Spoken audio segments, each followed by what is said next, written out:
মানে আন্দোলনের পরিধি অন্যরকম ভাবে দিকে নিয়ে যেতে হবে ধীরে ধীরে।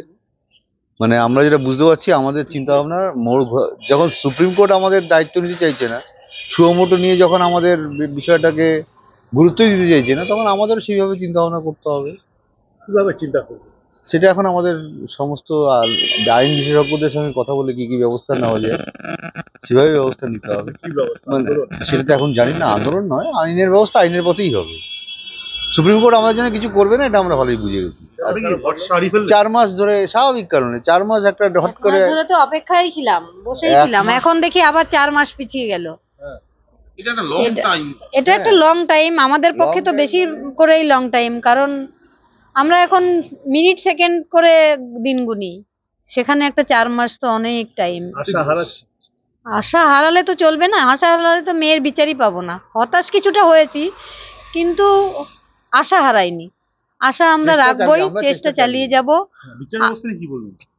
বিচার ব্যবস্থা যে এরকম, আমরা তো কোনোদিন বিচার ব্যবস্থার মানে কাছে যাইনি, আজকে প্রথম গেছি। কোর্টে দাঁড়িয়ে যে এত মিথ্যা কথা এত সহজে বলা যায়, সেটাই একটা দেখে আশ্চর্য হচ্ছে। সিবিআই আমাদের সঙ্গে যোগাযোগ, বিচার তো হচ্ছে না, সুপ্রিম কোর্টে যে মনিটরিং হচ্ছে, সেটাও যে মিথ্যার উপরে দাঁড়িয়ে মনিটরিং হচ্ছে, সেটা তো আমরা আশ্চর্য হয়েছি। যেমন এতদিন টাইম কোন জায়গায় থমকে গেল, কি মনিটরিং হচ্ছে মিথ্যা? সিবিআই যেমন বলছে যে আমরা সবসময় বাড়ির লোকে মা বাবার সঙ্গে যোগাযোগ রাখছি, আমরা তো কোনো কিছুই জানি না, তদন্ত কি পরিস্থিতি কি ব্যাপার। এবং ওরা বলেছিল, সিবিআই বলেছিল আগে থেকে যে চার্জশিট যখন আমরা দেবো তখন আপনাদের সঙ্গে কথা বলেই চার্জশিট দেবো, কিন্তু আমাদের তাও জানানি শিয়ালদা করে চার্জশিট জমা দিয়েছি। কয়েকদিন ধরে মেসেজ করে যাচ্ছি সাপ্লিমেন্টারি চার্জশিট কবে দেবেন কবে দেবেন, কিছুই জানছে সিবিআই কে, কিন্তু কোনো রকম উত্তর দিচ্ছে না। হঠাৎ করে কখন তাদের ইচ্ছে হবে সাপ্লিমেন্টারি চার্জশিট দেবে। সিবিআই তো ঠিক জানি যে কমপ্লেনে চার্জশিট দেবে, হ্যাঁ সিবিআই তো ঠিক জানিয়েছে দেবে, তো সেটা আমরাও জানি দেবে, সে তো আগে চার্জশিটে লিখে দিয়েছে ও 90 দিনের মধ্যে চার্জশিট দেবো, কিন্তু 90 দিন তো আর 2 দিন বাকি, কি করছে সে তো সিবিআই জানে। আপনি ধোঁয়াশায় আছেন একদম। হ্যাঁ, সিবিআই নিয়ে কি ধোঁয়াশায় আছেন?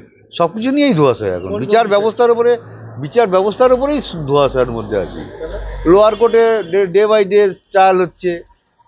এবার তো আমি যে দেখছি 4 মাস যদি টাইম সুপ্রিম কোর্ট নেয়, এখন যা সিবিআই তদন্তের পরিস্থিতি, 4 মাসের মধ্যে তো লোয়ার কোর্টের সমস্ত তদন্ত মানে বিচার ব্যবস্থা শেষ হয়ে যাবে। তাহলে 4 মাস সময় দেওয়ার কি দরকার ছিল? সুপ্রিম কোর্টের মনিটর কি করবে তাহলে? এখনই আমাদের এখন 51 জন সাক্ষীর মধ্যে 39 জন সাক্ষী অটোমেটিক হয়েই গেছে একটা প্রথম চার্জশিটে।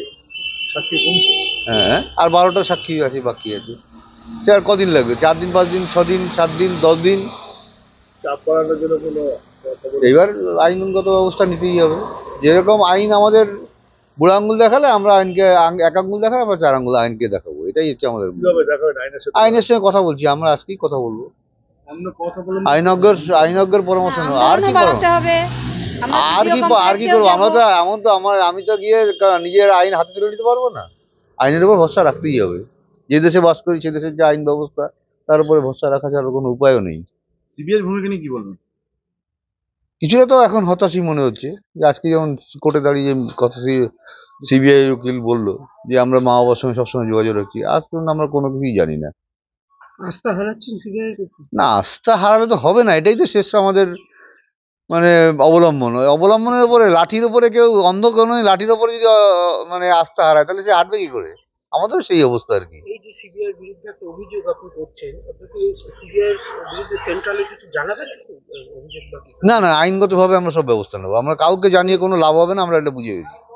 কেউ আমাদের সহযোগিতা করবে না। এই ব্যাপারটা, আমার মেয়ে যে মারা গেছে তা নিয়ে কারোর, সবাই মুখেই যত সব কথা বলছে, আসলে কারোর কোনো চিন্তা ভাবনা নেই, কারো কিছুই যায়নি, শুধু আমাদেরই গেছে, যা গেছে আমাদেরই গেছে, আমাদেরই সব ব্যবস্থা করতে হবে।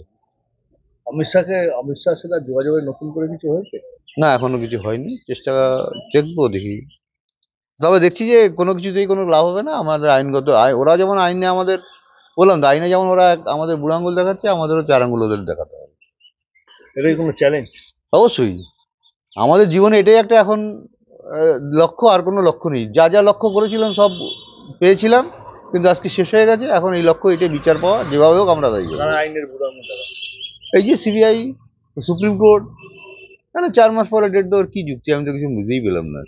প্রথম দিন থেকেই হসপিটালে যেভাবে আমার মেয়ের মৃত্যু হয়েছে, আজও আমি জানতে পারলাম না যে কেন আমার মেয়েটাকে মেরে ফেলা হলো, কি অপরাধ করেছিল যে তাকে বাঁচতেই দেওয়া হলো না।